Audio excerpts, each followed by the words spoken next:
ইরানে যুক্তরাষ্ট্র ও ইসরায়েলের হামলার তীব্র সমালোচনা করেছে উত্তর কোরিয়া। দেশটি বলেছে, ইরানের উপর যুক্তরাষ্ট্র ও ইসরায়েলের যৌথ হামলা আন্তর্জাতিক আইনের দৃষ্টিতে সম্পূর্ণ অবৈধ।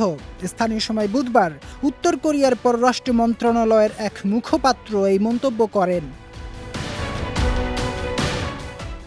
উত্তর কোরিয়ার রাষ্ট্রীয় সংবাদ সংস্থা কোরিয়ান সেন্ট্রাল নিউজ এজেন্সি জানিয়েছে, পিয়ংইয়ং এই হামলার তীব্র নিন্দা জানিয়েছে। তাদের অভিযোগ, এই ধরনের হামলার মাধ্যমে মধ্যপ্রাচ্যে আঞ্চলিক শান্তি ও স্থিতিশীলতা বিঘ্নিত হচ্ছে এবং ইরানের বিরুদ্ধে অবৈধ সামরিক পদক্ষেপ বিশ্বজুড়ে অস্থিরতা বাড়িয়ে তুলতে পারে।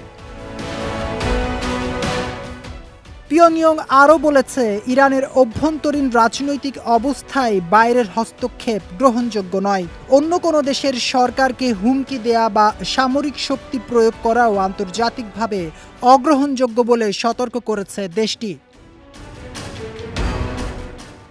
এদিকে উত্তর কোরিয়া জানিয়েছে, ইরানের নতুন সর্বোচ্চ নেতা নির্বাচিত হওয়ায় তাকে তারা সম্মান জানায় এবং এই নির্বাচনকে ইরানি জনগণের ইচ্ছার প্রতিফলন বলে মনে করে। এর আগে উত্তর কোরিয়ার নেতা কিম জং উনের বোন কিম ইয়ো জং যুক্তরাষ্ট্র ও দক্ষিণ কোরিয়ার বিরুদ্ধে পূর্ব এশিয়ার স্থিতিশীলতা নষ্ট করার অভিযোগ তোলেন।